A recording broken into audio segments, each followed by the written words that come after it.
Saudara-saudari dan anak-anak yang terkasih dalam Kristus, dari Novisiat SVD Kuburuteng Manggarai Flores NTT, saya Pastor Freddy Jahadin SVD menyampaikan ucapan selamat jumpa lagi lewat siraman rohani. Hari ini Rabu 27 Januari 2021, Injil hari ini diambil dari Markus bab 4 ayat 1-20. Kita diingatkan supaya selalu setia menjaga, merawat dan memelihara benih sabda Tuhan dalam diri kita. Marilah kita berdoa memohon penerangan Roh Kudus. Dalam nama Bapa dan Putra dan Roh Kudus. Amin. Tuhan dan Allah kami, puji dan syukur kami haturkan kepadamu karena Engkau sudah menyiram benih sabdamu dalam diri kami, lewat para pelayan sabdamu, orang tua dan guru-guru kami. Tuhan, kami mohon bantulah kami agar kami selalu setia menjaga, merawat, dan memelihara benih sabdamu itu agar bertumbuh segar, kuat, dan menghasilkan buah berlimpah.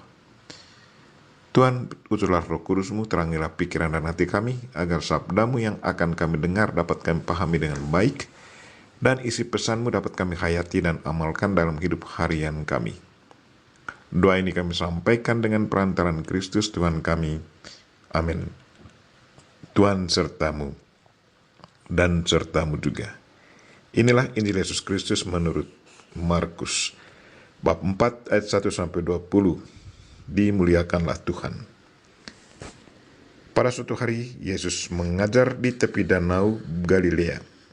Maka datanglah orang yang sangat besar jumlahnya mengerumuni dia, sehingga ia terpaksa naik ke sebuah perahu yang sedang berlabuh, lalu duduk di situ, sedangkan semua orang banyak itu ada di darat, di tepi danau itu. Dan Yesus mengajarkan banyak hal kepada mereka dalam bentuk perumpamaan. Dalam ajarannya itu, Yesus berkata kepada mereka, "Dengarlah, adalah seorang penabur keluar untuk menabur. Pada waktu ia menabur, sebagian benih itu jatuh di pinggir jalan, lalu datanglah burung dan memakannya sampai habis. Sebagian jatuh di tanah yang berbatu-batu, yang tidak banyak tanahnya, lalu benih itu pun segera tumbuh, karena tanahnya tipis. Tetapi sesudah matahari terbit, layulah ia dan menjadi kering karena tidak berakar. Sebagian lagi jatuh di tengah semak duri, lalu makin besarlah semak itu, dan menghimpitnya sampai mati, sehingga benih itu tidak berbuah. Dan sebagian jatuh di tanah yang baik, lalu tumbuh dengan subur dan berbuah. Hasilnya ada yang 30 kali lipat, ada yang 60 kali lipat, ada yang 100 kali lipat. Dan Yesus bersabda lagi, siapa mempunyai telinga untuk mendengar, hendaklah ia mendengar." Ketika Yesus sendirian, pengikut-pengikutnya dan ke-12 murid menanyakan arti perumpamaan itu. Jawabnya, "Kepadamu telah diberikan rahasia kerajaan Allah, tetapi kepada orang-orang luar, segala sesuatu disampaikan dalam perumpamaan, supaya sekalipun melihat, mereka tidak menangkap, sekalipun mendengar, mereka tidak mengerti, biar mereka jangan berbalik dan mendapat ampun." Lalu Yesus berkata kepada mereka, "Tidakkah kamu mengerti perumpamaan ini? Kalau demikian, bagaimana kamu dapat memahami semua perumpamaan yang lain? Penabur itu menaburkan sabda. Orang-orang yang di pinggir jalan, tempat sabda itu ditabur, ialah mereka yang mendengar sabda. Lalu datanglah iblis dan mengambil sabda yang baru ditaburkan di dalam mereka. Demikian juga yang ditaburkan di tanah yang berbatu-batu.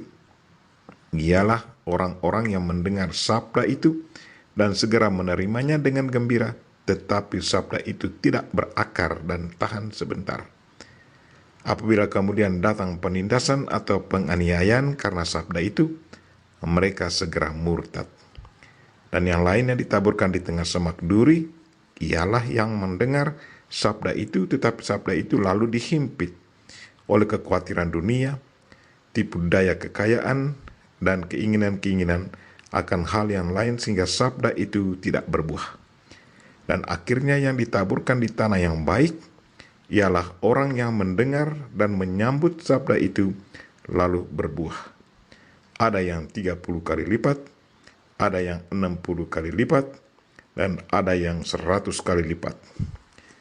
Demikianlah Injil Tuhan. Terpujilah Kristus.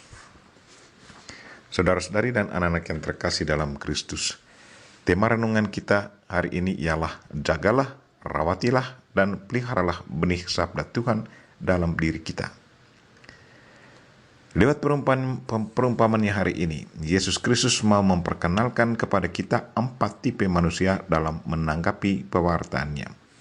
Yang pertama, ada yang mendengar sabda Tuhan, tetapi pikiran dan hatinya tidak terbuka untuk mencerna sabda itu.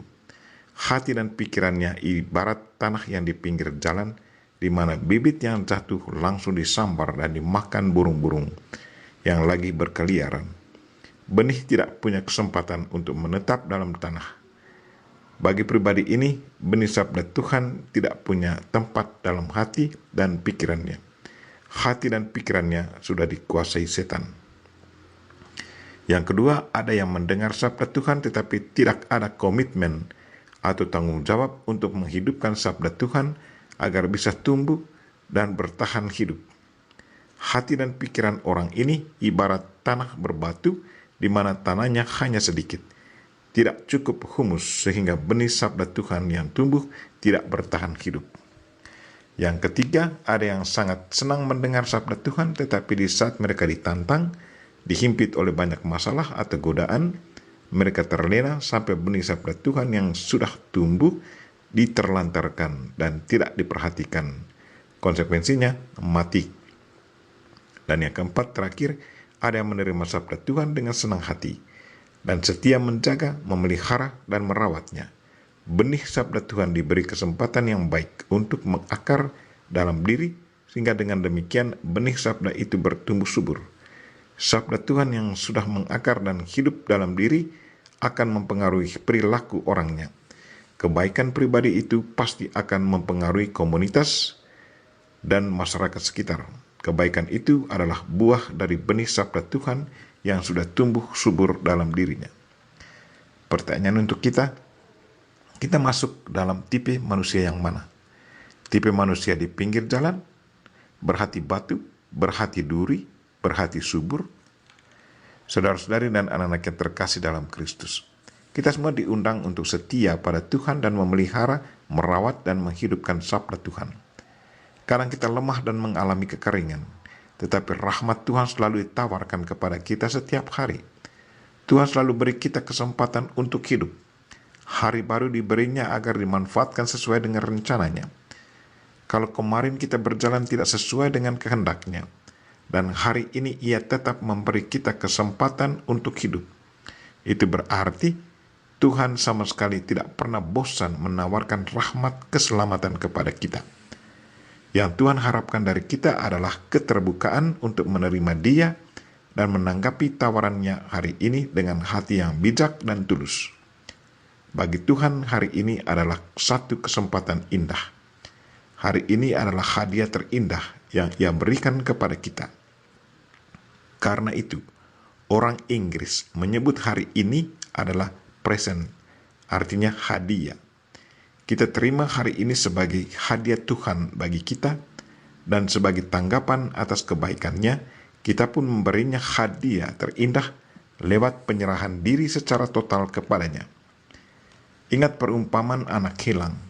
Bapa yang baik tidak mencaci maki anaknya yang sudah memboroskan kekayaannya. Sebaliknya, ia merangkulnya karena anak yang hilang ditemukan kembali. Itulah sikap Tuhan terhadap kita, orang berdosa. Ia siap merangkul, bukan menghukum.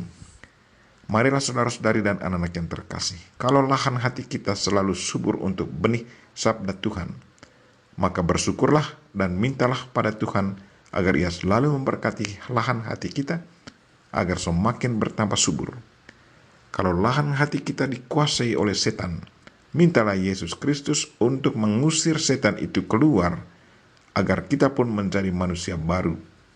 Kalau lahan hati kita penuh batu dan rumput berduri, keluarkanlah batu dan basmilah rumput berduri itu lewat sakramen pengakuan. Dalam sakramen itu, Tuhan sendiri akan mengeluarkan batu dan membasmi rumput berduri itu, sehingga lahan hati kita pun berubah menjadi tempat yang subur dan bersih bagi benih sabda Tuhan. Kita berdoa memohon berkat Tuhan agar kita diberi kekuatan dan kesabaran supaya kita sanggup dengan setia menjaga, merawat, dan menghidupkan benih sabda Tuhan. Dengan demikian, sabda Tuhan menghasilkan buah berlimpah. Kita mohon Bunda Maria untuk mendoakan kita. Amin. Marilah kita mohon berkat Tuhan. Tuhan sertamu dan sertamu juga. Semoga saudara sekalian dan mereka-mereka yang kita doakan pada hari ini dan segala aktivitas kita sepanjang hari ini dilindungi, dibimbing, dan diberkati oleh Allah yang Maha Kuasa, Bapa dan Putra